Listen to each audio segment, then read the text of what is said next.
Well, hello everybody out there. It's Jeff from Home Renovision, and today's video we are talking about DIY fixer-uppers. That's right. We're not looking for money pits, and we're going to go through some information today. It's going to help you look to find a house. I know things are crazy out there. Interest rates are gone through the roof.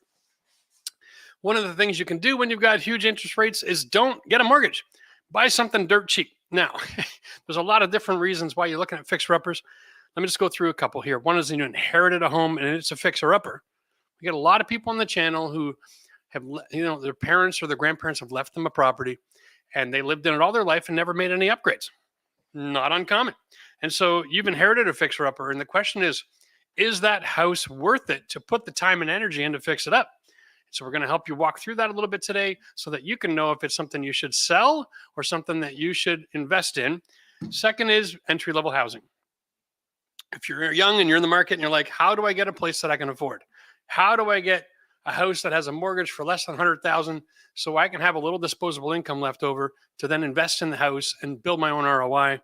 We'll talk about that as well. And we're also going to talk about ROI as a rule because there's multiple different kinds of investors. Some people are watching this channel just because you got the skills and the time and the ability to buy an older house, buy the dog in the neighborhood, flip it, right? I don't want you to be in flippers. I want you to be renovators, but you can buy it and then sell it. In a lot of cases, you got to hold that for a year or so, depending where you live. There's different rules. Make sure whenever I give you advice, you guys check out the rules for where you live because the rules are different everywhere. There's no such thing as one size fits all, okay? Every state, every county, every province, every city has their own freaking rules. And it is very convoluted, shall we say, to figure out where and what rules to follow. So I give you the best advice that I can based on that middle of the road, what's usually generally acceptable, what the builders are doing. I try to make it so that it's somewhat universal, but it's not always that way. So make sure you always check with the local building office before moving forward with the project. Having said that, so that I don't get sued, let's move into this. We are back from vacation. Thank you very much for all your love. My daughter actually put a post up of a picture. We had a great time. We were almost 2 weeks unplugged. The channel kept going on because we have a great team. And if you're wondering, how are you taking vacation and still putting up videos? It's because we have a great team. So everybody right now that's watching this feed, just shout out to the team. Thanks, team, for making it possible for Jeff and Michelle to take a vacation because they're amazing. They keep the wheels on the bus, you know what I mean? And it was nice. We unplugged for a little bit. It was good. Now, having said that, let's get into this because you're here to learn about buying property. You don't really care about if I got a vacation, right? Let's just be honest. 7 years we've been running this channel. Yeah, it's nice to get a vacation.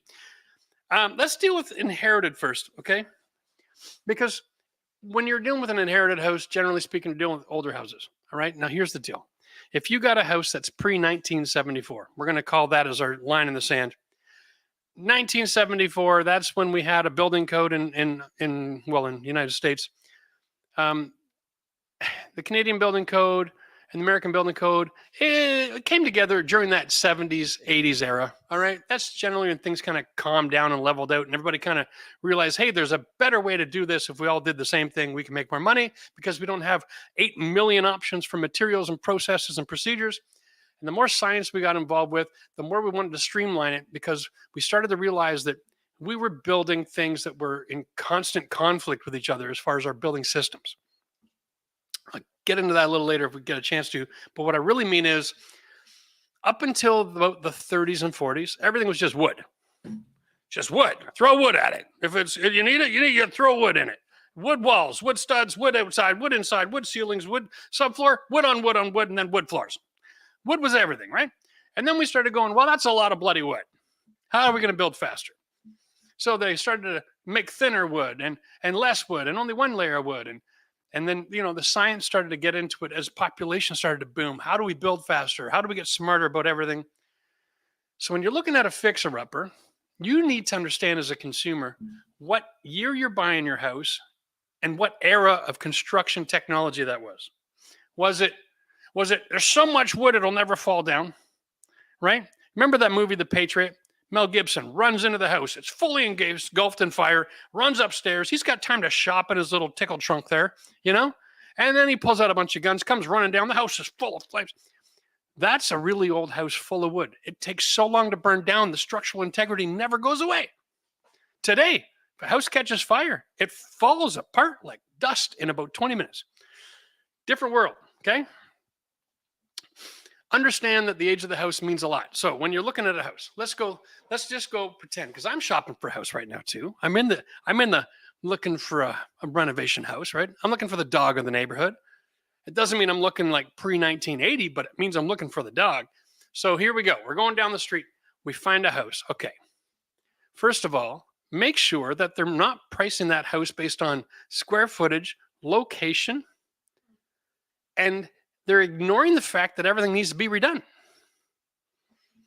Like, seriously, do you know that when we build a house, we expect all of our mechanical systems to last about 50 years? Engineers put a stamp on something saying that's a 50-year build. After 50 years, they have zero expectation that it's going to last another day.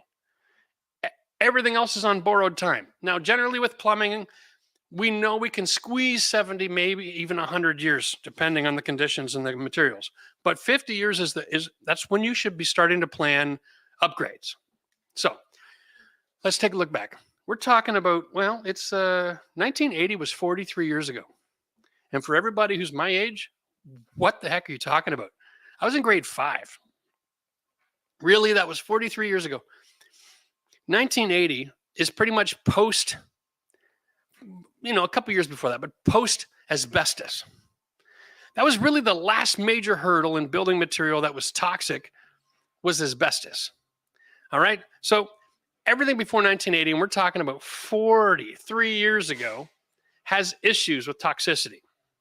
So if you can find something that's in the 1980 range, all right, you're going to be at least safe with my renovation. You don't have to worry about toxicity, asbestos, and lead, and all that other kind of junk. But I'm getting inundated with the garbage pickup delivery today. This is awesome. 1980 is going to still be a situation where the house is going to be valued as, it doesn't need all the changes. It doesn't need plumbing. It doesn't need electrical. Okay. It's still going to be up to par.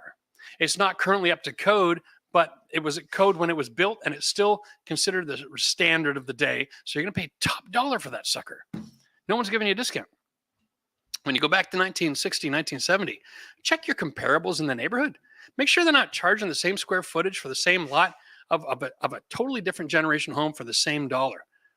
Because just because it looks pretty, just because a flipper went in, made everything gray, bought all the Home Depot fixtures and stuck them on the ceiling, put in the nice new vinyl floor, doesn't mean it's a brand new house. When your mechanical gets 50 years old, you've got to open up your interior walls and change your electrical. You got to change your plumbing. You got to change your HVAC. Even the HVAC more than 50 years ago, they didn't have a sweet clue what they were doing. Okay? They just had this large furnace. They were shoving coal in it. God only knows. They had pipes running through the house. They didn't know anything about cold air return. They hadn't done any science. Nowadays, you got to have a license to put in ductwork because it's all so science driven. The pushing and the pulling of the air to make sure that the air quality stays relatively decent and that the house is consistent temperature throughout the different zones. So when you're buying an older house, first, let's just go back. Let's just go, hey, we're going to go buy 1930. 1930, here's your issues. Okay? One, foundation. They didn't really understand foundations. They didn't understand soil testing. They didn't understand the difference in soil all the way up and down the coast. Okay? You go over that old, you're looking East Coast, right? So a lot of the houses that were built back and then, the foundation walls were stronger than the interior walls. So everything sags. The staircase has got a slant. Okay? The floor joists were all put together with nails or no joist hangers. Nothing was resting on top of something for structural, so everything starts to just slowly collapse, bending on the nails. Okay? It will last 200 years with character and charm, but really what it is, it's a slow degradation of the structure of the house falling apart. Now, what we can do as renovators is we can go in and we can stop the degradation. We can add joist hangers. We can put in some structural elements so it doesn't get any worse. But we can't ever really salvage it because you're not going to lift the house back up and put it back where it came from. All right? It's a problem. Whoa, here's my pen. So HVAC is a big issue because you have that framing issue, and the HVAC would go back in those days and they'd cut through the joists. They didn't drill holes.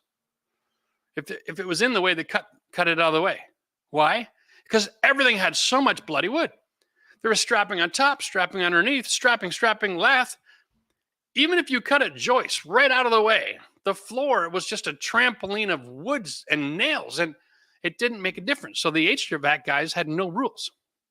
So you will find that they would just cut big square chunks. They didn't have hole saws. They'd run a duct. They didn't care. The plumbers were the same thing. By the time you finish plumbing and HVAC at a bathroom, there was nothing left of the floor joist package, but that's okay because we use wood clad on the ceilings and hardwood floors on top, and everything kind of held together. I would suggest that if you're looking for good value and you want to buy a dog and you're looking for that DIY opportunity, don't go back that far in history. Okay? It's not necessary. What you can do is you can start looking at the 60s. All right? In the 60s, we moved to 2x10 floor joists away from 2x8, which is really important. In the 60s, we went to a 1-inch thick subfloor. It was a board, like 1x6, 1x8, alternating sizes even, on a 45-degree angle. Okay? That's a really good subfloor. Now, it was only done with nails, so you're going to have to screw that down. So you got to change all the floors in the house if you go to the 60s. That's fine. Not a big deal, right? Your electrical is a nightmare. May not even have a ground. And if it does, the wire is so old, you risk fire, you're better to just rewire. And the electrical code back in the day was absolute mess. And even electricians, they would put a wire and they had to put a staple on it, and they'd hammer that staple so tight to pinch that wire so it wouldn't move, because it's safe if it's not going to move, but it would create hot spots and start fires. It was a mess. And nowadays we have different code requirements for electrical in kitchens. All right. So if you're going to renovate a house, you're going to have to update the kitchen. Make sure they at least have a 100 amp breaker service, not fuses. Okay. That's key. If you got a 100 amp service, you're going to be all right, because modern code allows us to run a 12 2-wire to kitchen plugs now and service both plugs instead of 2 14-2 dedicated circuits, which used to totally take up the whole panel. All right. And that would really hurt, because you go to renovate and you're like, there's no room left for anything. So what we're looking at is understanding the progression in time. If your foundation is good, how do you know? Look at the roof. Okay. Check out the roof. If it's straight along the horizon line, your foundation's good. Okay. If it has a bit of a bow in it, it means everything's collapsing in the middle. Very important to check. Okay. Now, when you get into the 60s, you started getting a truss construction, and the roof line looks great, and the inside of the house is falling apart. And let's say if you're on a crawl space, it can be falling apart. That's a bad sign, okay? One key I'm going to give you right now. When you go to get your house inspection, don't get the house inspector that the real estate suggests. They're working in cahoots, okay? Real estate agent has a house inspector, and it's kind of understood, don't screw this sale up on me, okay? So go find your own house inspector, do some research, get somebody who's going to give you independent advice about what's going on in the house. They'll find all the little nicks and nabs, and you can prioritize whether or not this is an investment for you. Okay. Wow. So much information. I don't want to go on all night, because we're only going to do a 1-hour live show tonight, guys. We're going to do these every week from now on. I want to let you know, every week we're doing a live show from now on. Okay. Next little while, we're testing this out. So we're going to take Q&A in just a few minutes. Let me just jump back into this. And if you're not a member, you can't ask me questions unless you do super chat. So consider joining the membership. All right. And here we go. We're looking at inherited homes. Get yourself an inspector right away. First thing you do. Don't even think about it. Get an inspector. Have them make a list. Okay. A, is the water staying out when it rains? B, is there anything inherently dangerous or potentially about ready to destroy the house, fire, flood, or otherwise? Right? What's the age of the hot water tank? Those can actually blow up and fail. So don't consider the hot water tank as a forever appliance. It's not. It's temporary. You got to manage those. Okay. C, do you have soft spots or rotting or termites? Okay.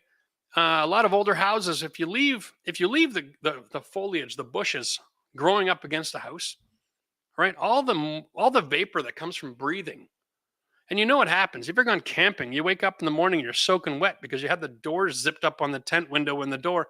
The vapor coming out of your body couldn't escape. So you're soaking wet, even with the ground sheet. That's going on in your house all the time. So when you have bushes up against your wall, that wall assembly is supposed to be allowing vapor to pass through and dry out. But when you got a bush on there, it holds moisture in that wall, so it doesn't work. And that wall stays wet all the time. And wet wood attracts bugs, and bugs eat the wood, and then the wood isn't holding up the house, and so on and so on. So it's good to know. Make sure that if you're buying an old fixer-upper, you're fixing the house, and you're not getting into too much landscaping, is what I'm saying. Too many bushes means extra work. You're going to have surprises you don't see coming, and you can avoid that by a big problem. Now, for return on investment, this is the other issue. Make sure the house you buy, just because it's cheap, doesn't mean it's good return on investment. Now, here on our channel, I like to preach this. If you put in $1, you should be getting back 3 more, plus that original $1. So you should be, 1 turns into 4. So 10,000 into a house should make you 40 grand. There are lots of neighborhoods out there that are attractive. You go on Zillow and you pop in and you go, hey, Alabama looks real attractive. I can get a house for $60,000. Yeah. Consider the crime in that neighborhood.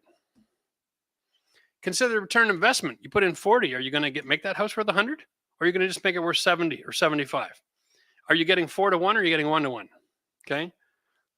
Real estate is not a national thing. It's a regional thing. So you've got to make sure that you are playing a regional game. Where do you want to be working? Is it close to Home Depot or my other suppliers that you're going to be using? Right? Thinking about your travel time. Think about all these different things. But when it all comes down to it, when all is said and done, if you find a house that has a good roof and it's been dry and stayed dry, and then you can manage your expectation for how old the mechanical is, my best advice to everybody out there is find a house that is, if you're new into DIY and you want to do some renovations or remodeling, buy something from 1975, 1976. Okay, there's tons of them out there. They need all the remodeling done. And remodeling is where the money is.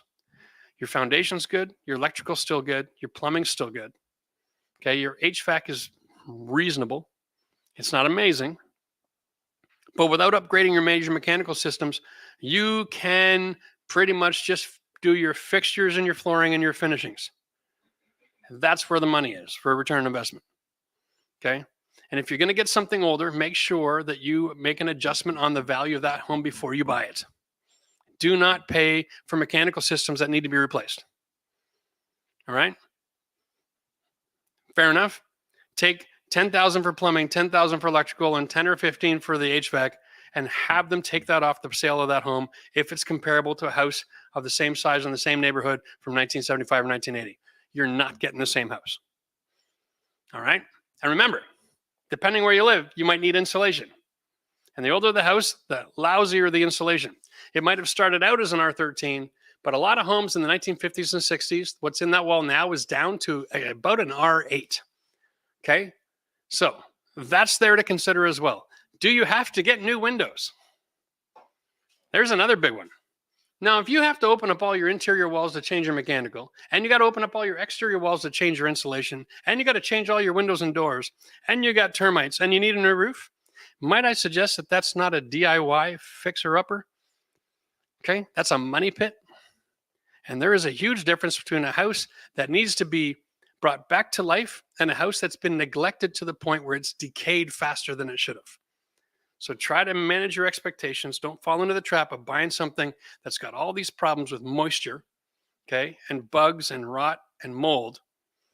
Find something that's just outdated and a little ugly. And it's okay if somebody squatted in it or they had 45 cats. All that kind of stuff can be remediated, no problem. But make sure she's solid as a rock. And you're going to be okay. So let's jump into some comments here. If you got questions about a house that you're looking at, let me know. Or if you've inherited a house and you're like, this is scaring the living daylights out of me, I don't know where to begin, we can talk through a couple of suggestions for you. Suggestion number 1 is, if you can't keep the rain out of your house, you got no business fixing up the inside. Okay? So let's start there. The project I'm working on right now, I had to do all the work on the outside before I could turn to the inside because, well, I don't want the rain coming in, and that would really be lousy. All right, so here we go. If you have a question, ask it. If you are not a member and you have a question, just super chat me real quick and we'll get it for you, or become a member. By the way, members have all kinds of access. We got a forum. I'm answering questions, and I just got back from vacation and I'm catching up. It's going to take me a few more days, guys. All right, I'm filming this week as well. So thank you for your patience. Michelle, we got a question here from JB, right? Hi, Jeff. Can you give me a ballpark figure on what it would cost in Ontario? That's Canada. That's not Ontario, Ohio, or Ontario, California, to have a 35 by 35 foot basement mud and taped. There's one bulkhead and a 15 by 5 bathroom. Thanks. Cheers. JB. That's an interesting question. 35 by 35, mud and taped. So here's what I'm thinking. A job like that is one man, it's 1 week. Okay. So you can decide what you think an independent contractor should make for 1 week's work. That's about what you're looking at. All right. Now, when you're buying services of an independent contractor, you're not hiring an employee.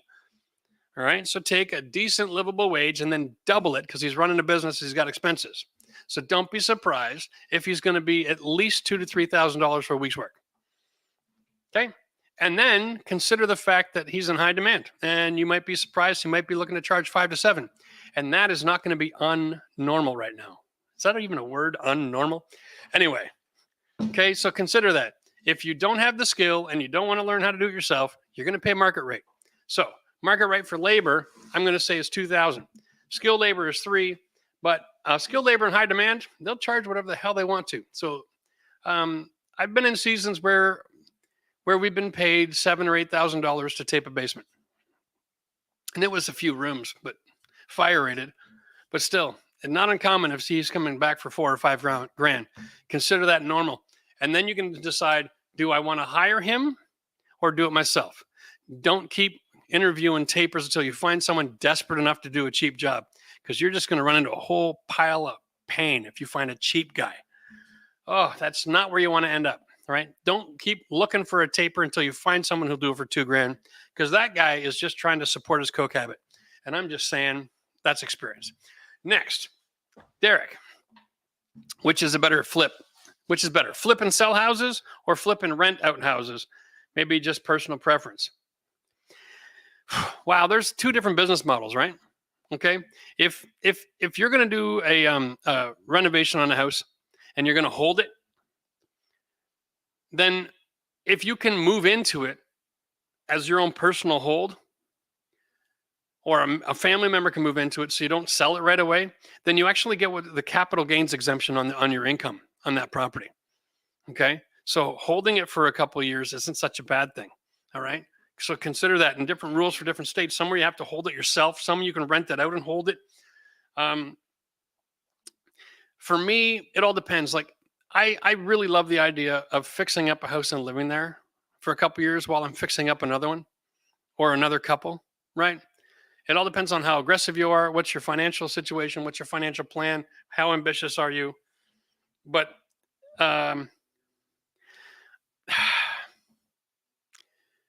if you do extensive work and you 3 or 4x times your money and the market is hot and you can get top dollar, selling the house at the top of the market is a good thing. Okay. But if the market goes back down, holding on to it for a little while until the market recovers is probably a better thing. How's that for a safe bet? All right.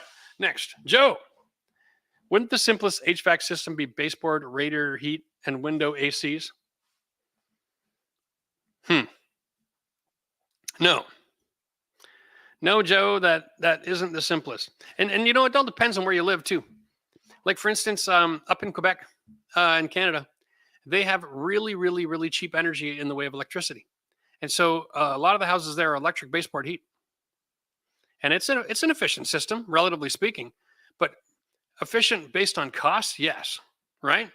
But radiator heat and then window AC units, if you've got a functioning radiator system and you want to add air conditioning to the house, then, window ACs aren't the best. Go with mini splits, okay? Throw in some mini splits. Get them out of the window. Windows are supposed to be pretty. And those window units generally drain water all over the house that end up causing damage one way or another, inside or out. Okay. So I would rather see mini splits into your house than window air conditioners for a lot of reasons. One of them being when you start adding window ACs, you got to plug them in somewhere. And those plugs in your residential home were never designed to carry that much load on a continuous circuit. So you put one window here, one in this one, you're going to have 3 window ACs in 3 bedrooms, all in the same circuit. You're pulling way too much power. You're going to start a fire. Something to consider. I'm just saying. All right, Mike, you said 10 grand for electrical, 10 grand for plumbing, 10 to 15 for HVAC approximately. What size house is that estimate for? Is that in today's high rates or on average? What I'm looking at here, Mike, to be honest with you, is kind of like a DIY expense. If you're going to be changing over your electrical, plumbing, and HVAC, most cases your HVAC, you can keep your ducting and you can just change out your furnace or add an air conditioner. I'm just saying off the top of your head, that's pretty loose. If you're hiring those contracts out, yeah, you're probably dreaming. Like, let me just be 1990 for a minute and say that would have been the price in 1990 to hire a contractor. Nowadays, you're probably at least 3 times. Right? To do all your major mechanical systems at home, even if you open everything up for them and make it easy, these guys are probably still going to be, 50 or 60, not 35. You're right. My bad. Appreciate it. You called me out. You got me. That was just off the top of my head, and sometimes I live a long time ago. Nicole or Mark? Where are we going to go here? You pick. I can't bounce around. Hey, we're going to go to Nicole. How do you repair gypcrete subfloor that has water damage? Can you use premix leveler without a primer? First, I live in Maryland. Okay, so first of all, I hate gypcrete. Second of all, I have a lot of experience with it because I worked for a company that used to hire people who use gypcrete. Gypcrete is basically gypsum concrete, guys, if you have never experienced it. And it doesn't bond to anything. You can only install floating floors on it, even though people are tiling over top of it with a crack isolation membrane from Dietrich. I don't get it, but here's the thing. If your gypcrete has water damage, is it coming from up under the ground? Is it a high water table? Did you use it to level out your basement floor and you've got a high water table? I don't know, Nicole, what the source of the water is, but you live in Maryland and you got gypcrete. Here's the thing. If you have gypcrete and it's wet, it has to dry out before you can even touch it. You can't work with it wet. So you got to figure out your solution to making it dry. Do you need to add a sump pump in a basement?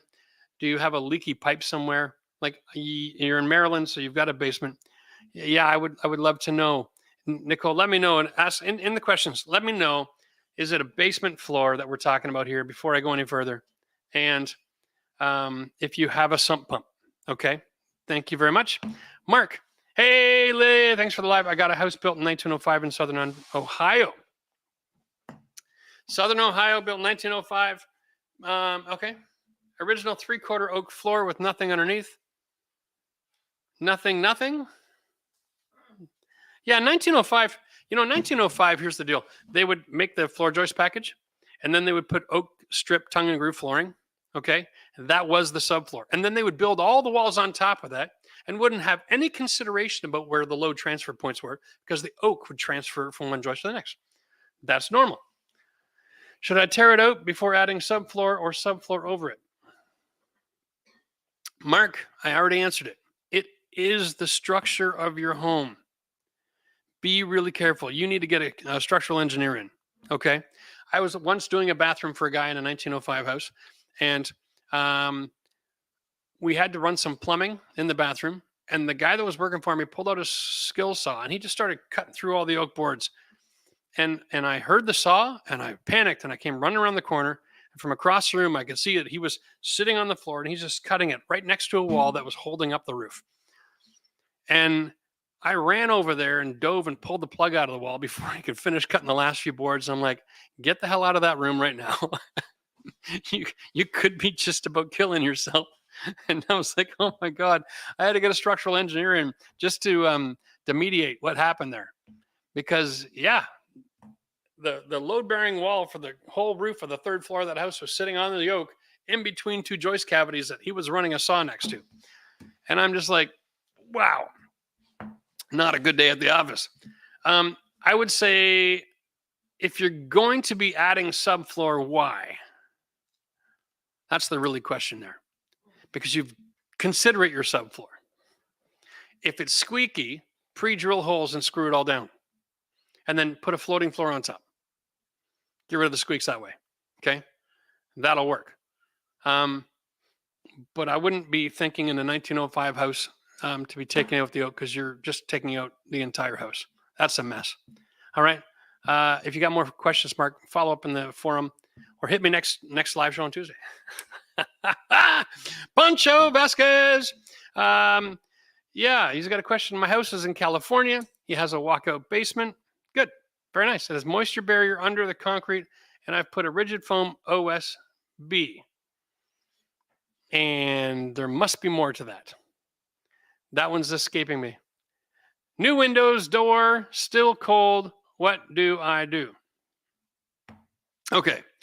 You got a walkout basement, has a moisture barrier under the concrete, and I put a rigid foam /OSB. Okay, Pancho, what you got to understand is that when you're underneath the ground, as soon as you are more than 24 inches underneath the ground, the walls are now, what's the equivalent? 50 degrees. Okay. So the walls are cold too. So you might have created a thermal break for the floor, but if you don't bring that thermal break up the wall, you're not isolating yourself from all that cold air coming through the walls. Okay.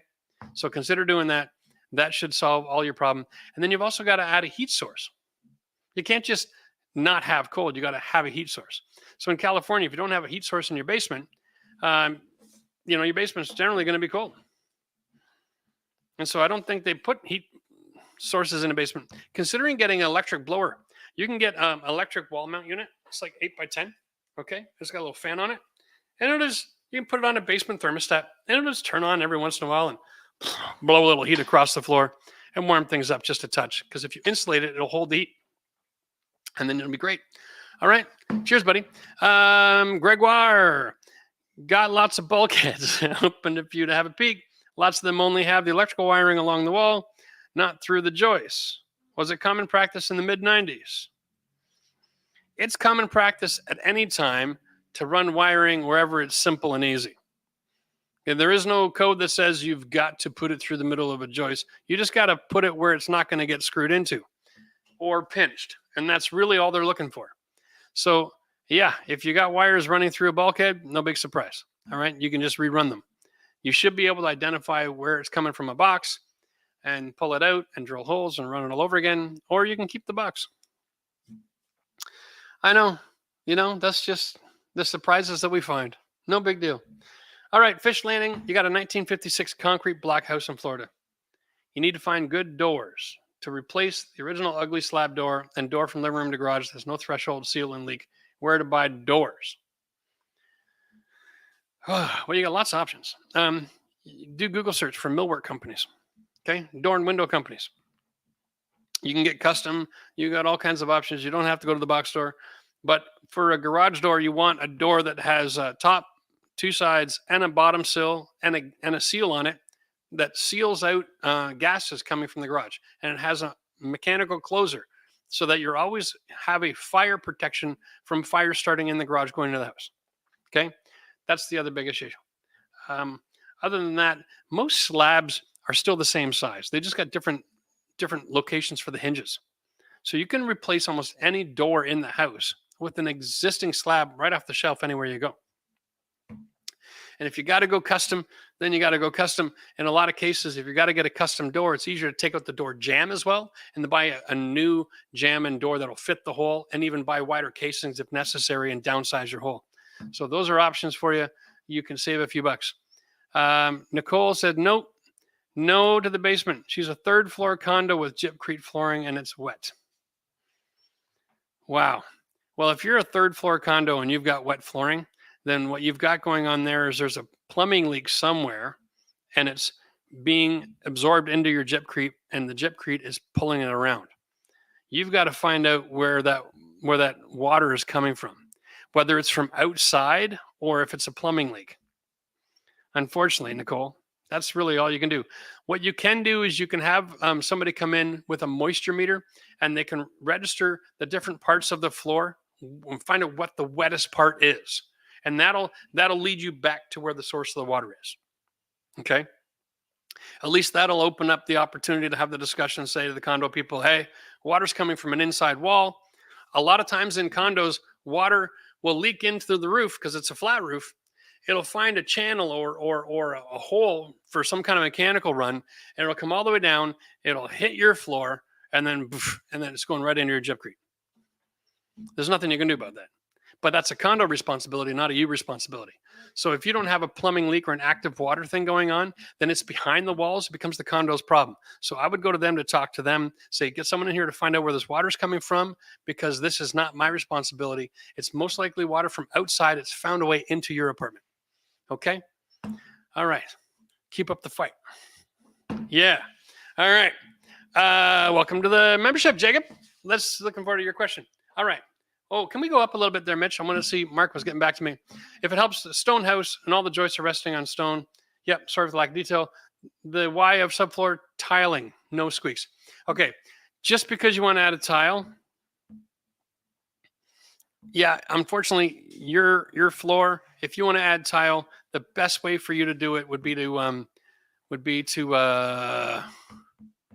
add a half inch subfloor to your hardwood, okay? And then tile on top of that. And then you can use a Schluter transition that has a ramp so that you have a nice hardwood to this aluminum ramp that comes up to the new tile height. That's the best that I can suggest for you. Or put in a transition at the door like a marble sill. It'll really go with the age of the house. That was really common back in the day. They get like a 1.5 inch marble sill there. You can just go to the countertop guy, and they'll have offcuts, spare pieces for you, and they can cut you a marble sill to fit in your door. And that'll work out for you real well. All right. Boom, boom, boom. Where am I, baby? Home rapid repair. What is your thought in vinyl plank over tile? Tile in good condition, just ugly. If you have a stone, plastic, vinyl core, then you can go right over top of tile, no problem. It'll bridge the gap, and it won't translate the grout lines. All right? Just make sure you're getting something that's at least 5 millimeters thick, and it'll be strong enough for this SPC core. You should be just fine with that. I would make sure you have a decent underpad, though. Okay? Don't just rely on what's attached to the flooring in that condition, because the tile is going to reverberate a lot of sound. It's going to be very noisy. So if somebody will walk down that floor, and it'll sound like someone's beating someone over the head with a stick. It's just brutal. So get some soundproofing in there. All right, Jacob. Is a small space between the vanity and the toilet in a 3x8 powder room enough square footage to use radiant floor heating to heat the room instead of electric baseboard heater that's in there now? Yes. Just change the spacing so that you're using every 2 spaces instead of every 3, and you can go from warming to heating. Okay. Now, as long as that room has got a decent insulation on the outside and your window is got a foam seal and it's a decent window and it holds heat, you should be just fine. Okay. An electric floor mat, a 3x8 powder room. Yeah, I can't see that being a problem. You're still going to have 7 or 8 square feet of flooring with an electric cable. So I wouldn't be concerned. I think you're going to be just fine. If you're not exactly sure, try calling up the people over at Schluter and say, hey, can you kick out enough heat for a room with that dimension? All right. They probably have product specs and they can confirm that for you. Joe, 2x4 bathroom wall, 7 foot long.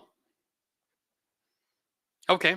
That I want to soundproof. Okay. Other side's the bedroom. Is it better to use Rockwool, Safe and Sound, or regular fiberglass paint and use green mold drywall or Fire Code X drywall? Okay. Good, better, and best, right? If you're only doing the bathroom, then you're better off to use Rockwool and Fire Code drywall. Okay. And if you have to use half inch, go find somewhere with a half inch drywall. All right. Because like sometimes if it goes right into the tile in the shower or something, then it's going to be an issue. So staying at half inch with a Fire Code drywall is going to be huge. Really, the secret there is to make sure that the drywall at the ground is sealed with an acoustic sealant. There's no airspace there, drywall to the floor. And any electrical plugs, that are in that wall going from one room to the next, you've got the putty pads on there, okay? And you seal them up real good or spray foam them, at least something. Make sure that air isn't passing from one room to the next. And that'll be a huge improvement. You're not going to get soundproof, but you're going to get a huge improvement. All right. And so in most cases, we're trying to be reasonable and practical. That'll give you a 50 code. And that's the same for building code where I live for between townhouse wall units. You can hear people making noise. You just can't understand what they're saying. All right. But it'll do dramatic for you. You'll love it. All right, William, you got advice for sistering a 2x8 floor joist in a 1954 ranch, suburb of Cincinnati, Ohio. So I'm assuming the 2x4 joist is splitting, or you're planning on drilling holes into it to run plumbing, or something along that way, or it's just too bouncy and you want to stiffen up that floor. If you want to sister that up to make it rigid or drill holes or whatever, what my engineer always tells me to do, here I'm giving engineering advice without being an engineer, is take a sheet of plywood, okay? They love 3/4 instead of half, and they want you to use PL Premium, and they want you to use 3 screws, okay, every 16 inches with the adhesive, and then you laminate that, and they want you to do both sides. That will fix every problem with a floor joist ever, okay? And that works. So there you go.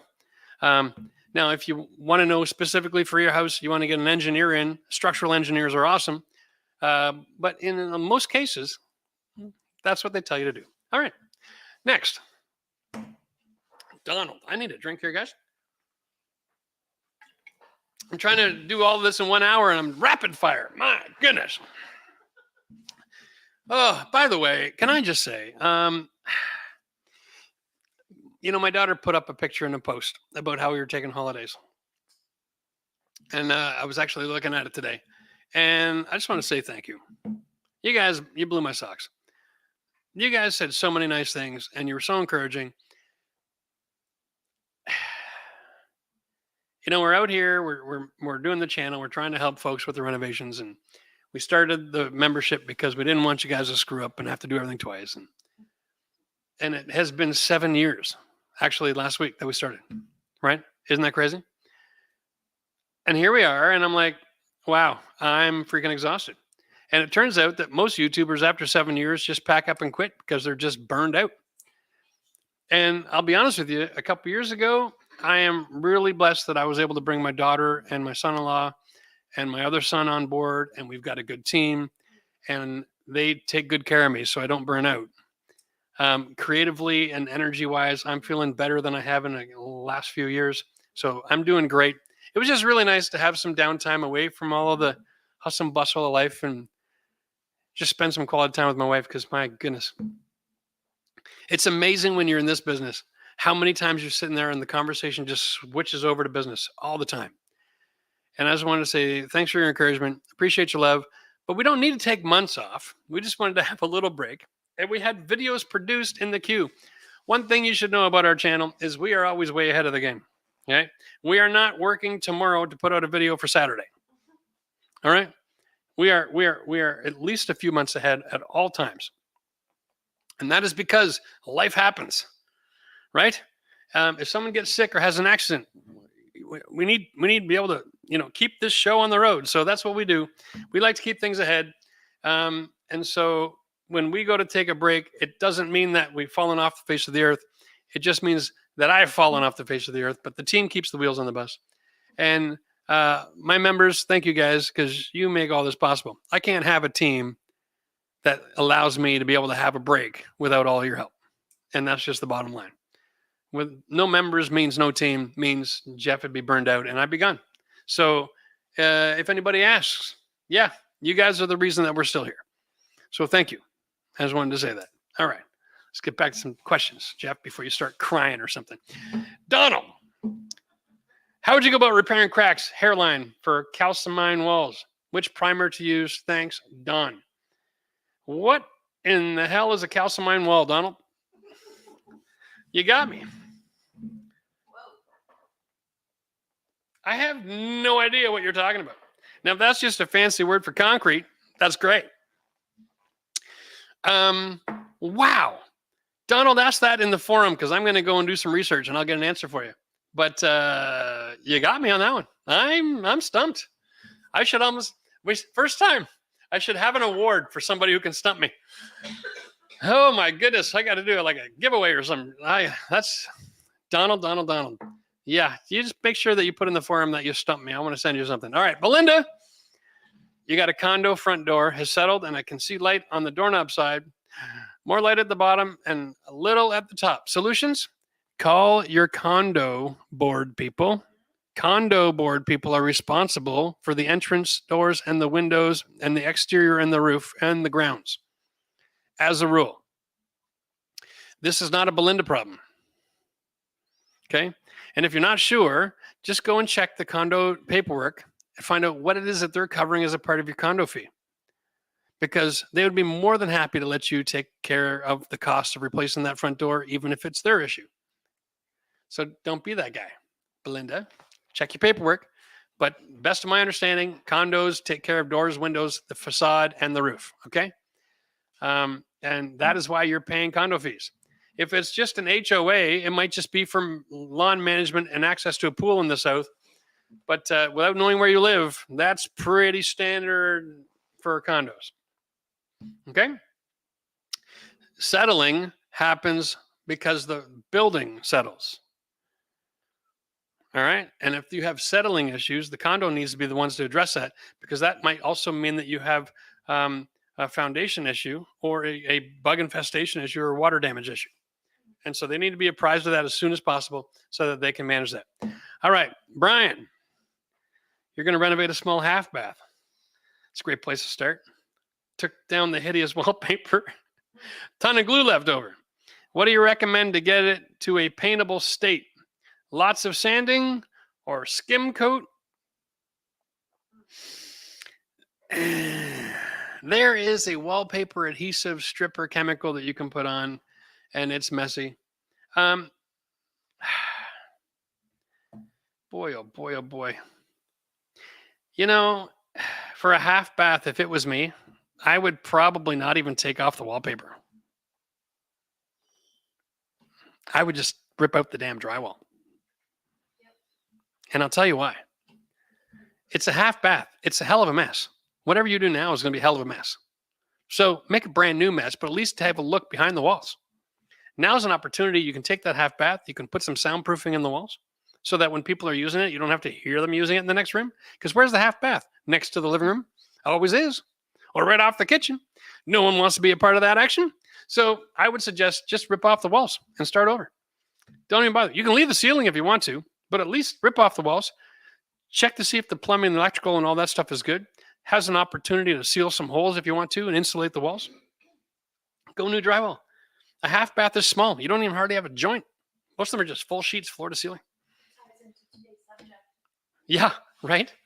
Yeah. Like, feel free to renovate it. Don't just try to change the fixtures and just change it. Oh my. I'm not a big fan of sanding adhesives. It's just nasty. You'll never get it to where you like it. And then you're going to screw up the paper anyway. And then you're going to have to oil prime it. And then you're going to have to patch the living daylights out of it. You might as well just do a couple of coats of inside corners and be done with it and have a brand new wall. Tiberius 411. Hello. Best way to eliminate squeaks in a tiled kitchen floor. Some tiles have cracked as a result of deflection. Thanks. Yeah. Tiberius, here's the thing. Everybody, squeaks happen because your subfloor is nailed down. It's not glued and screwed. Okay. As a result, every time you step between a joist, there's upward pressure on the nail heads. And as soon as it comes up a little bit, right, every time that plywood moves, it's rubbing up and down on that nail and it's squeaking. That's the noise. So the way you solve that is you don't tile until you screw down the subfloor. So whoever put the tile floor in, if you still have the ability to wring their neck, do it. But the only way you can fix that now, and the fact that it's cracking as a result of deflection means you probably don't even have the right thickness of plywood or cement board combination on your floor in the first place. You need at least 1.25 inches of subfloor, and it needs to be screwed down. So, like, 16-inch on center, 2x10 floor, 1.25-inch subfloor, glued and screwed. Sorry, glued and screwed in the first layer, ideal, but at least just screwed 2 layers together and screwed enough. Bare minimum for tiling floor. Okay? If your joists are wider or thinner, or you don't have as much subfloor, or you didn't have the first layer screwed before you put the second layer on, you're screwed. That's just the way it is. Some things we learn the hard way. Nicole White, Jeff, I know where the water damage came from, but I am looking to replace the flooring.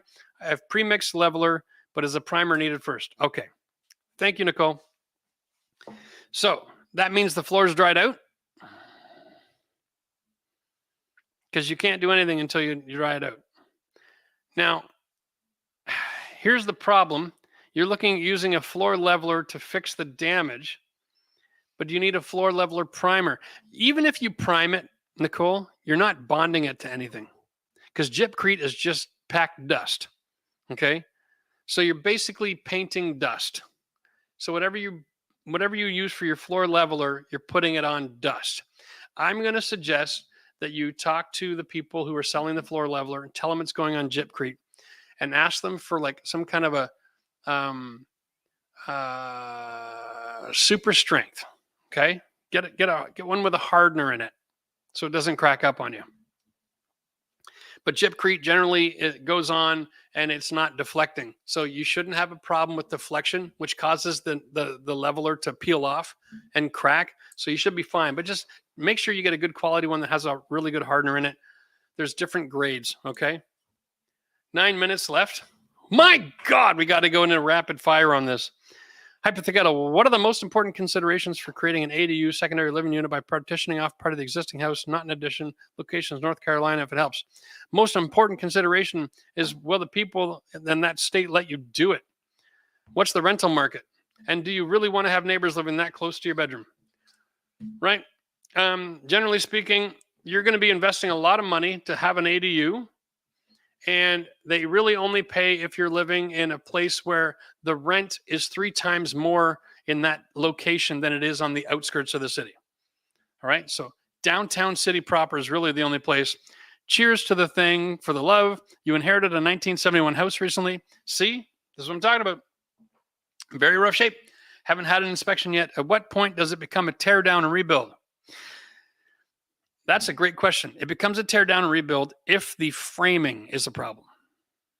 Okay? A 1971 house with good bones is perfectly salvageable. So consider that. All right? As soon as you have to tear down that framing, everything else has to be done up to code brand new. You can't just save your foundation and build on top of it again. So consider this. A house with a foundation with a stick frame that needs new roof, new exterior sheathing, new windows, new doors is still a better buy than building a brand new house in that position. All right. So there you go. Consider the other thing too. It might be in really rough shape visually, but the bones might be good. Mechanical might still be good in a lot of cases. Maybe you got to make some changes for the electrical, put on a new roof, and then it's just cosmetic. So, don't be quick to write it off just because it's ugly and it's got carpet and it stinks. Those are nose and tasting and visual emotions. The truth is, if you back your truck into it, does it fall over? Or does it damage your truck, right? That's really the question. All right. Slack. You rip down your kitchen tile backsplash and there's a ton of adhesive left over on the wall. Uneven paint layers from old kitchen cabinets. Can you tile over this with a thin set or adhesive? If there's a ton of adhesive left over on the wall, and you've already ripped the tiles off, Slack, here's my best advice. Ready? Take a utility knife, cut out that drywall, put a new piece of drywall on, and tile on top of that. You'll love me for that because it makes your job perfect. Okay? And don't worry about the rest of it.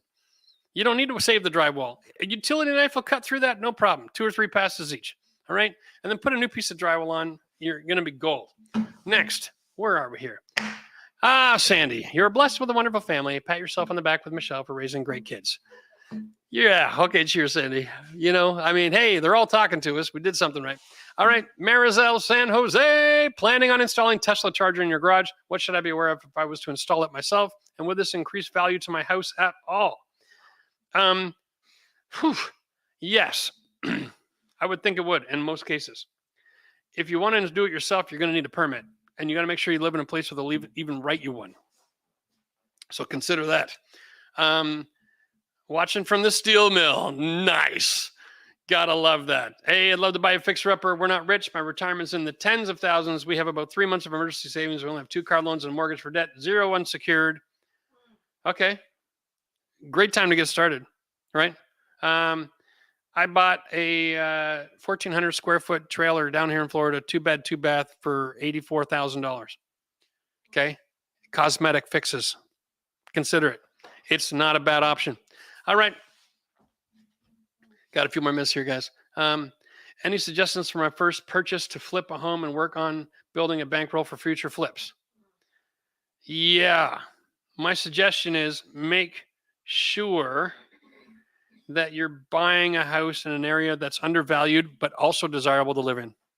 Okay. For retirees. And you're going to see a lot of this happening in the Midwest where people are retiring to smaller, older communities where the houses are undervalued, right? There's a lot of opportunity out there for that.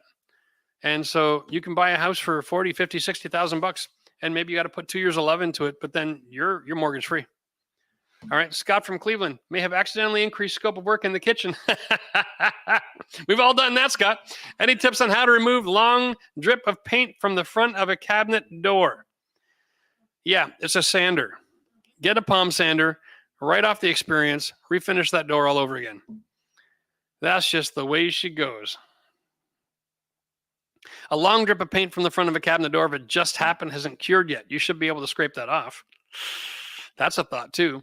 If the door has got an oil finish and the paint is acrylic, you can use your wife's nail polish remover to take that paint off and it won't affect your door. That's a good one. Maybe that'll help. Good luck with that. The man from the steel mill, Fetty, says he lives in a 100-year-old brick home, 2 bedrooms on the corner of the house, 2 exterior walls each, are always cold in the winter, heat blasting and still cold. Any ideas? Are they over the garage? If they're over the garage, that's what the problem is.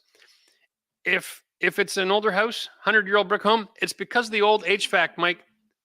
Here's the deal. HVAC on an old house, the furnace is in one spot. Your bedrooms are up here. By the time that air gets pushed over there, okay, it's already gone. It has no oomph left. Now, old houses also don't have cold air returns. So one of the secrets is you got to leave the bedroom doors open so that the air that's blowing in, the air can also get pushed out of the door. It comes down the stairs into the only cold air return, which is the bottom of the stairs by the front door. All right. So make sure that your front door isn't drafty because it's pouring cold air in from outside, and that's not helping you at all. And then what you got to do is you got to close the registers and other parts of the house to force the air to the farthest extremes. Leave the doors open, adjust your registers. You can balance that out a lot better. You might also have heat runs running out the outside of the wall, which sucks. I had that before. Confirm that they're inside the house, or you're wasting your time and energy. Jacob, can I reuse the wiring from the baseboard heater for radiant flooring heat? Yes. A baseboard heater, though, is wired differently, so make sure that when you buy your radiant floor heat, you're buying a 240 electrical heat pad system. Okay, that's key. You can't use the 15 amp. You got to use the next step up. Saul ZK, the tile in my bathroom is separating their space no matter how many times I try to grout it. Any idea or reason why? No matter how many times you try to grout it, it separates because it's a joint. Okay. When you have a wall meeting a wall, you've got to use silicone. There's always expansion and contraction in the house.